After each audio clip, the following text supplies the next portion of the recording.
ಅದಕ್ಕೆ ಸಂಬಂಧಪಟ್ಟಂಗೆ ಈಗ ಅಧಿಕಾರಿಗಳು ನೀವು ಏನು ಮಾಡ್ಬೋದು. ಈಗ ನನ್ನ ಒಂದು ಐಡಿಯಾ ಈ ಸಲ ಪ್ರತಿ ವರ್ಷ ನಾವು ಬೇರೆ ಬೇರೆ ಎಲ್ಲ ಇಲಾಖೆಗೆ ಮಾಡಿದ್ದೀವಿ. ಪತ್ರಕರ್ತರಿಗೆ ಏನಾದರೂ ಒಂದು ಸನ್ಮಾನ ಮಾಡೋಂಥದ್ದು ಆ ಥರ ನಮ್ಮ ಕಡೆಯಿಂದ ಒಂದು ರಿಪಬ್ಲಿಕ್ ಡೇ ದಿನ ಒಂದು ಅವರ ಕೆಲಸನ ನಾವು ಗುರುಸುವಂಥ ತಾಲೂಕಿನಲ್ಲಿ ಈ ವರ್ಷ ಕೂಡ ನಾವು ಏನು ಗಣರಾಜ್ಯೋತ್ಸವವನ್ನು ಝಾನ್ಸಿ ರಾಣಿ ಮೈದಾನದಲ್ಲಿ ಆಚರಣೆ ಮಾಡೋದಕ್ಕೋಸ್ಕರ ನಾವೆಲ್ಲ ಒಂದು ತೀರ್ಮಾನ ಮಾಡಿದ್ದೀವಿ. ಪ್ರತಿ ವರ್ಷದಂತೆ ಈ ವರ್ಷ ಕೂಡ ಎಲ್ಲ ಶಾಲಾ ಮಕ್ಕಳ ಕಡೆಯಿಂದ ಸಾಂಸ್ಕೃತಿಕ ಕಾರ್ಯಕ್ರಮಗಳಿರ್ತದೆ, ಸಂದೇಶ ಇರ್ತದೆ. ಅದೇ ರೀತಿ ಕಾರ್ಯಕ್ರಮ ಮುಗಿದ ಮೇಲೆ ಮಕ್ಕಳಿಗೆ ಸಿಹಿ ಹಂಚುವಂಥ ಕಾರ್ಯಕ್ರಮವೂ ಇರುತ್ತೆ.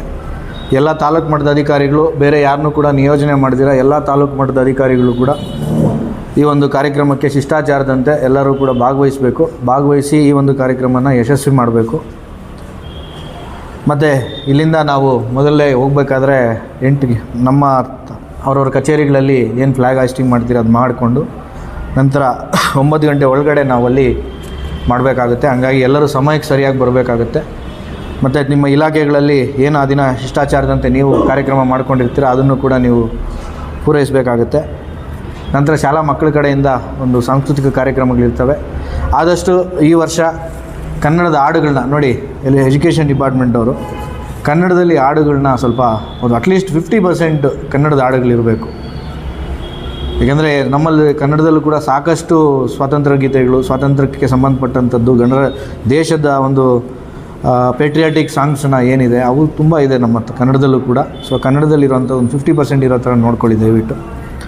ಆಮೇಲೆ ಏನು ಗಾರ್ಡ್ ಆಫ್ ಆನರ್ ಇರ್ತದೆ, ಆ ಗಾರ್ಡ್ ಆಫ್ ಆನರ್ ಪ್ರಕಾರ ಎಲ್ಲ ಇರ್ತದೆ. ನಂತರ ಪೊಲೀಸ್ ಡಿಪಾರ್ಟ್ಮೆಂಟ್ ಅವರು ಕೂಡ ಯಾರು ಬಂದಿದ್ದಾರೆ ಪೊಲೀಸವ್ರಿಗೆ ಲೆಟ್ರ್ ಹಾಕ್ಬಿಡು, ಏನು ಆವತ್ತಿನ ದಿನ ನಾವು ಗಣರಾಜ್ಯೋತ್ಸವ ಮಾಡ್ತೀವಿ, ಕರೆಕ್ಟ್ ಟೈಮ್ಗೆ ಬಂದು ಅಲ್ಲಿ ಸುತ್ತಮುತ್ತ ಏನು ಬಿಗಿ ಬಂದೋಬಸ್ತು ಕೊಡಬೇಕು ಆ ಬಂದೋಬಸ್ತು ಕೊಡ್ತಾರೆ. ಮತ್ತು ಗಾರ್ಡ್ ಆಫ್ ಆನರ್ ಏನಿದೆ ಅದು ಗಾರ್ಡ್ ಆಫ್ ಆನರು ಕೊಡ್ತಾರೆ. ಮಕ್ಕಳ ಕಡೆಯಿಂದನೂ ಒಂದು ಮಾರ್ಚ್ ಫಾಸ್ಟು ಎಲ್ಲ ಇರುತ್ತೆ. ಸ್ಕೌಟ್ಸು ಇವರು NCC ಅವರು ಪಾಲ್ಗೊಳ್ತಾರೆ ಅಂತ ಅಂದ್ಕೊಂಡಿದ್ದೀನಿ. ಸೊ ಹಂಗಾಗಿ ಎಲ್ರಿಗೂ ಕೂಡ ಅವತ್ತೊಂದಿನ ನಾವೆಲ್ಲ ಸೇರಿ ಇದನ್ನು ಒಂದು ವಿಜೃಂಭಣೆಯಿಂದ ಮಾಡೋಣ.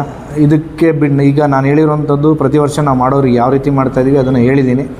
ಇದಕ್ಕೇನಾದರೂ ತಮ್ಮ ಸಲಹೆ ಸೂಚನೆಗಳಿದ್ದರೆ ಯಾರಾದರೂ ದಯವಿಟ್ಟು ಅಧಿಕಾರಿಗಳಾಗಿರ್ಬೋದು ಅಥವಾ ಯಾರಾದರೂ ಪಬ್ಲಿಕ್ ಬಂದಿದ್ದರೆ ಅವ್ರು ಹೇಳ್ಬೋದು, ಇಲ್ಲ ಮಾಧ್ಯಮ ಮಿತ್ರರೇ ಆಗಿರ್ಬೋದು, ಯಾರಾದರೂ ಆಗಲಿ ಹೇಳ್ಬೋದು.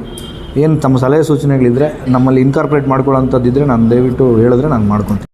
ಈ ವರ್ಷವೇ ನಾನು ಮೊನ್ನೆ ವರ್ಷವೂ ಹೇಳಿದ್ದೆ, ನವಂಬರ್ 1ಗೂ ನಾವು ನೋಡಿದ್ವಿ, ಬಂದಿದ್ದರು. ನವಂಬರ್ 1ಗೆ ನಾನು ಇಲ್ಲಿಂದ ಮೆರವಣಿಗೆ ಹೊರಡಬೇಕಾದ್ರೂ ಕೂಡ ಎಲ್ಲ ಆಲ್ಮೋಸ್ಟ್ ಇಲಾಖೆಯವರು ಇದ್ದರು ಜೊತೆಗೆ.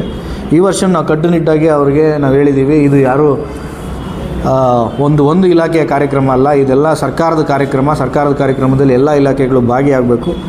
ಇಲಾಖಾ ಮುಖ್ಯಸ್ಥರು ಯಾರಿದ್ದೀರಾ ಅವರೆಲ್ಲರೂ ಕೂಡ ಆ ದಿನ ಏನು ನಮ್ಮ ಫ್ಲಾಗ್ ಹಾಸ್ಟಿಂಗ್ ಟೈಮ್ಗೆ ಅಲ್ಲಿ ಎಕ್ಸಾಕ್ಟಾಗಿ ನಿಮ್ಮ ಕಚೇರಿಗಳಲ್ಲಿ ಶಿಷ್ಟಾಚಾರದಂತೆ ನೀವು ಮುಗಿಸ್ಕೊಂಡು ಫ್ಲಾಗ್ ಹಾಸ್ಟಿಂಗ್ ಟೈಮ್ ಒಳಗಡೆ ಬಂದು ಅಲ್ಲಿ ಅಟೆಂಡ್ ಆಗಬೇಕು ಅನ್ನೋದು ಕಟ್ಟುನಿಟ್ಟಿನಾದಂಥ ಒಂದು ಡೈರೆಕ್ಷನ್ಸ್ನ ನಮ್ಮ ಆಫೀಸ್ ಕಡೆಯಿಂದ ಕೊಡಿಸ್ತೀವಿ. ಅದೇ ರೀತಿ ಅವರು ಬಂದು ಪಾರ್ಟಿಸಿಪೇಟ್ ಕೂಡ ಮಾಡ್ತಾರೆ.